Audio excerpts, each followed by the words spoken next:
Septième étape de la quête du héros, de votre quête vers la santé optimale, c'est l'accès à la caverne. Nous allons descendre dans les profondeurs de nous-mêmes, de votre être, de cette quête optimale de la santé.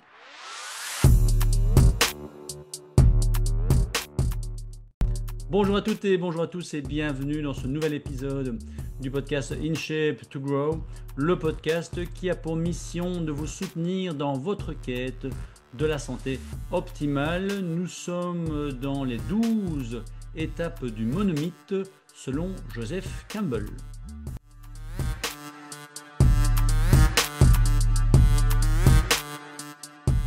Alors dans cette étape, nous allons effectivement descendre dans les profondeurs de la caverne, caverne qui est en fait un labyrinthe intérieur. Ce n'est pas encore l'épreuve ultime que le héros va devoir faire face, mais c'est la préparation profonde qui l'y amène. On descend dans les entrailles de soi, dans ses entrailles, où vivent les peurs anciennes, les blessures cachées, les contradictions non résolues. Si nous faisons référence à l'Odyssée d'Homère pour Ulysse ou Homère, c'est l'accès à la caverne qui prend forme dans sa descente aux enfers, le Nekia. Il y rencontre les ombres de son passé, le devin Tirésias, sa mère décédée, les guerriers tombés à Troie. Ce passage est fondamental pour Ulysse. Il recueille une connaissance invisible, une sagesse que seul le monde souterrain peut offrir. Ce voyage intérieur est la condition pour rentrer un jour à Ithaque. Pour ce qui est de Luke dans Star Wars, il pénètre littéralement dans une caverne symbolique sur la planète de Dagobah, guidé par Yoda. Là, il affronte une illusion de Dark Vador qui se révèle être son propre visage. Cette scène iconique montre que l'ennemi véritable est souvent en soi, enfoui au plus profond de soi-même. Cette descente n'est pas physique, mais initiatique. Elle prépare Luke à affronter ses peurs les plus profondes et à assumer sa part d'ombre. Alors, je voudrais aussi vous faire part d'un récit beaucoup plus contemporain, beaucoup plus réel, c'est celui de Mike Tyson dans sa biographie. On se rend compte que sa descente dans la caverne commence après la mort de Cus D'Amato en 1985, qui était un de ses premiers mentors. Mike est livré à ce moment-là à lui-même, sans figure paternelle solide, qui lui avait maintenu une certaine rigueur et une certaine droiture.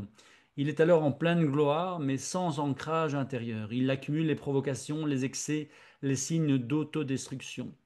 Puis viennent la perte du titre contre Buster Douglas en 1990, qui fut une blessure narcissique importante et majeure pour Mike. Et les accusations de viol en 1991 qui aboutissent à une condamnation et à son incarcération en 1992. Et cette prison sera donc sa caverne, non seulement physique mais psychologique. Enfermé, humilié, abandonné, Mike Tyson est confronté pour la première fois à la nudité de son être. Il ne peut pas se battre physiquement contre ses barreaux. Il perd son image de héros invisible. Il touche le fond de ses blessures d'enfance. Le sentiment d'abandon, la violence subie, la haine de soi, l'humiliation. Si vous lisez la biographie de Mike Tyson, c'est assez impressionnant. Quand vous humiliez un petit Calimero, vous ne risquez pas d'avoir des retours de flammes, mais lorsque vous humiliez un jeune homme qui à 16 ans avait déjà la stature de Hercule, eh bien tôt ou tard, ça peut se retourner contre soi, et là c'était quelque part la société, ou en tout cas un microcosme autour de lui.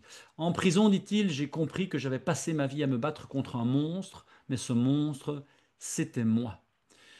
Donc voilà ce que je vous propose cette semaine. Et cette semaine, je vais la présenter un peu différemment. Personnellement, la descente dans ma caverne est une descente qui fait face à la fois à cette peur du vide, vide que j'ai ressenti au départ de mes parents, au départ de ma fille, vide que j'ai ressenti à 49 ans lorsque je me suis rendu compte que j'avais subi la plupart de mes expériences, la plupart de ma vie, vie que je peux encore ressentir aujourd'hui à travers mes 12 travaux d'Hercule lorsque je manque de lien avec mes enfants en certains moments parce que je m'occupe trop de mes propres blessures alors que eux grandissent. Et donc tout euh, je vais dire, ce dialogue interne m'emmène petit à petit dans les profondeurs de ma caverne, de mon labyrinthe, de mes entrailles que j'ai pu nettoyer grâce à mon défi précédent. Si vous suivez les 12 travaux d'Hercule dans l'autre série de ce podcast, mais également lorsque je fais face à mes questionnements réguliers, en dehors de ces 12 travaux, en dehors de ce questionnement, eh bien, je suis souvent dans cette impression de vide, de non-sens, de brouillard. Et donc, ce que je vais vous proposer cette semaine, pour être un peu plus pratique justement et sortir de cet aspect purement théorique, dans lequel parfois je me perds, dans lequel je me suis perdu il y a 2-3 minutes, si vous en aviez pris conscience, bravo. C'était involontaire, mais je ne vais pas couper ce passage au montage. Vous pouvez retourner 2-3 minutes en arrière et essayer de comprendre ce que j'ai raconté et vous m'envoyez alors votre compréhension en message privé ou en dessous de cette vidéo. Et donc aujourd'hui, on va passer à une petite méditation que j'ai apprise de mon mentor Paul Check. Je vous mettrai le lien de cette méditation en anglais pour ceux qui veulent la faire en anglais. Et donc, je vous invite simplement à fermer les yeux et à imaginer que vous êtes sur un petit chemin. Vous allez vous voir marcher. Hein, si vous baissez la tête, vous voyez vos pieds. Si vous relevez la tête, vous voyez ce qu'il y a en face de vous. Et vous marchez sur un petit chemin rocailleux. Il fait beau, il fait chaud. Il y a une petite brise. Vous êtes en tenue légère, en short, en pantalon léger, en t-shirt. Le petit chemin prend un peu vers la gauche. Vous vous baladez, vous faites attention, vous mettez vos pieds évidemment, mais vous êtes relax. Ensuite, vous allez descendre ce sentier vers une petite crique, une petite rivière. Vous allez passer par-dessus cette rivière en faisant attention de ne pas glisser sur les pierres. Puis vous allez remonter et vous allez au-dessus de cette petite montée arriver à l'entrée d'une caverne, d'une grotte. Alors, vous regardez un petit peu à gauche, à droite, il n'y a personne. Vous semblez être serein. Vous allez rentrer dans cette grotte. Vous descendez petit à petit hein, sur ce chemin qui semble avoir été emprunté par pas mal de personnes. Donc, le chemin est clair. Il vous inspire confiance. Vous êtes relax. Petit à petit, la lumière s'assombrit, mais il ne fait pas entièrement noir. Derrière vous, l'entrée de la grotte a disparu. Vous marchez. Il y a néanmoins sur les côtés de ce chemin des lumières. Alors vous pouvez les imaginer à l'ancienne. Ce sont des flambeaux qui crépitent et qui donnent à la grotte une ambiance chaleureuse. Ou vous pouvez être plus moderne. Imaginez les grottes touristiques avec des lumières électriques. Qu'importe, vous marchez sur ce chemin qui descend petit à petit dans les profondeurs de la montagne, de la colline. Vous continuez à descendre, vous êtes attentif où vous mettez vos pieds, vous êtes toujours détendu. Vos yeux se sont maintenant totalement habitués à l'obscurité et vous arrivez petit à petit à un espace plus grand, un peu comme une pièce, une chambre dans cette montagne, dans cette grotte. Au fond, vous avez la rivière que vous aviez vue à l'entrée de la montagne, que vous aviez passée. Eh bien, c'est cette même rivière qui se présente à vous.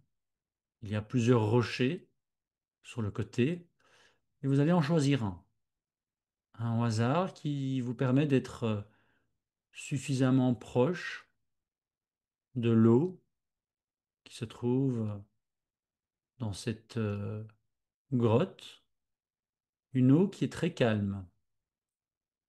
Ce n'est pas l'eau que vous avez vue à l'extérieur que vous pouviez voir circuler. Ici, c'est une eau qui est très paisible, quasi immobile. Vous allez inspirer et expirer fort, rythmé, de manière rythmée, sur cette eau pour la voir bouger.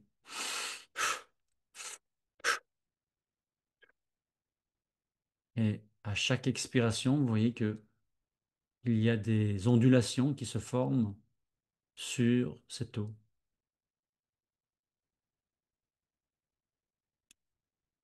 À présent que l'eau s'est calmée, vous allez pencher la tête et vous allez vous regarder dans le reflet de cette eau.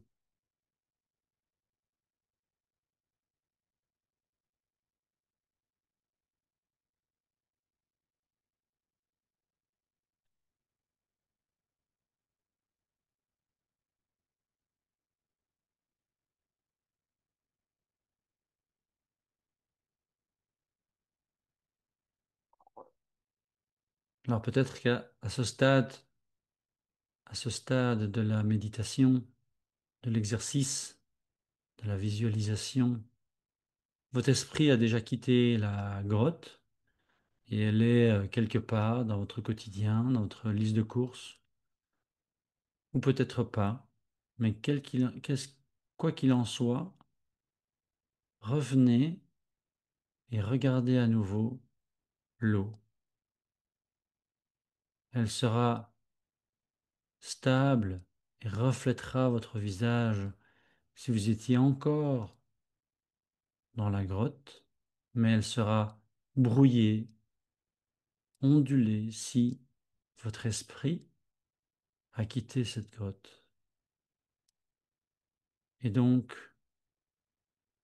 apaisez votre esprit. Détendez-vous, détendez le front, la mâchoire, les yeux. Observez votre reflet dans l'eau de cette grotte et demandez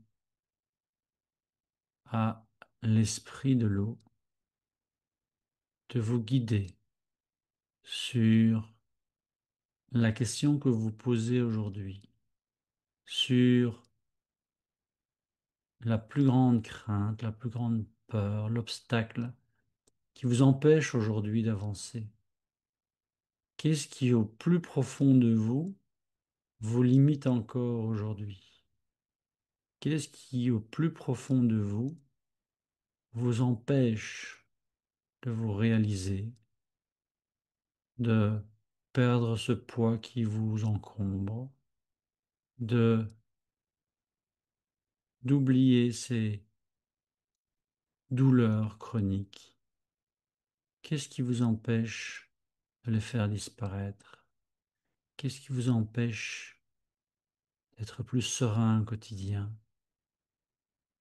d'être confiant en la vie, d'être confiant dans votre corps, dans votre capacité physique, émotionnelle et mentale, et respirez.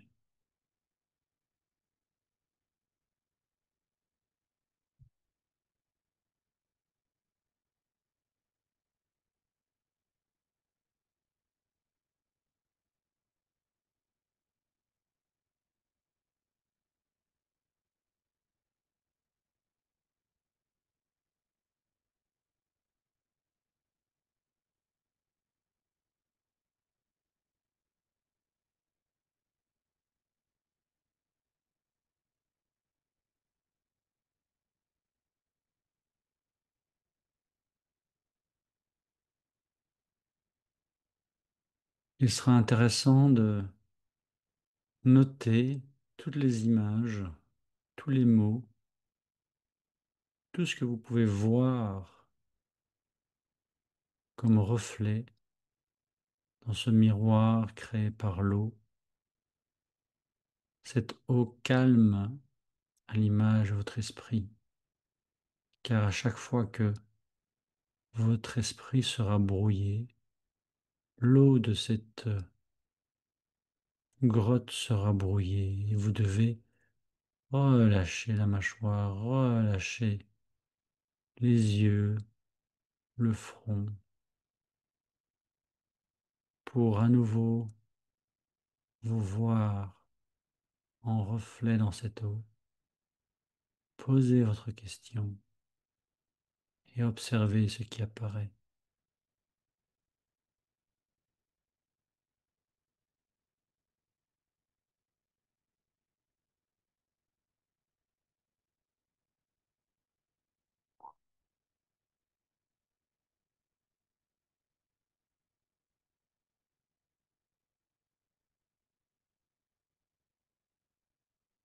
Une dernière fois, si votre esprit est parti en dehors de cette grotte, ramenez votre esprit, ramenez-le à l'intérieur.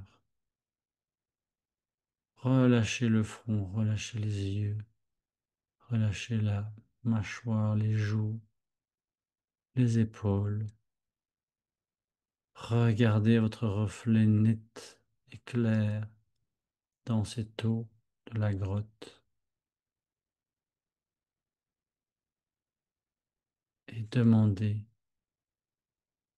ce qui vous freine aujourd'hui, ce qui vous empêche d'avancer et nommez la problématique.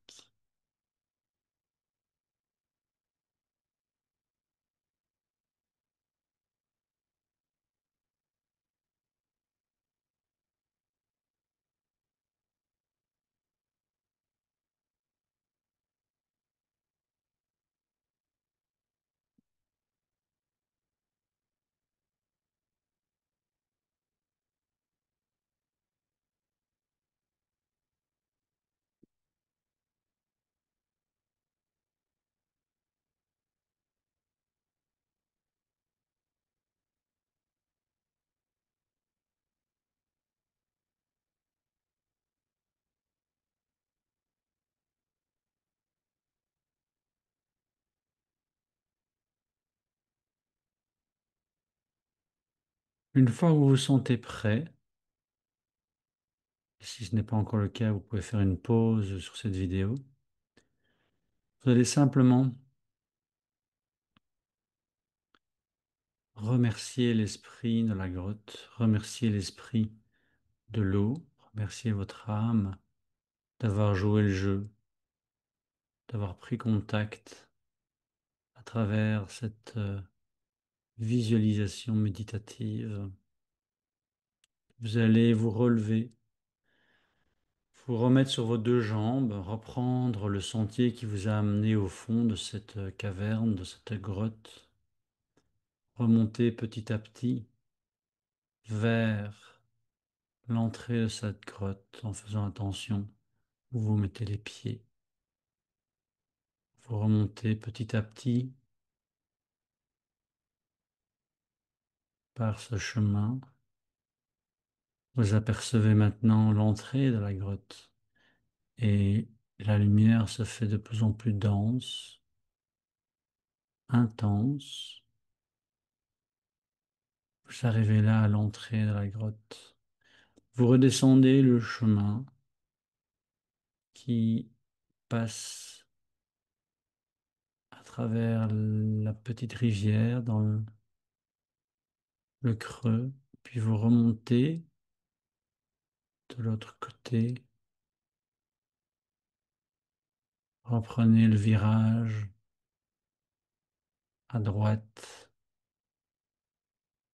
puis vous repartez vers votre point de départ, là où tout a commencé.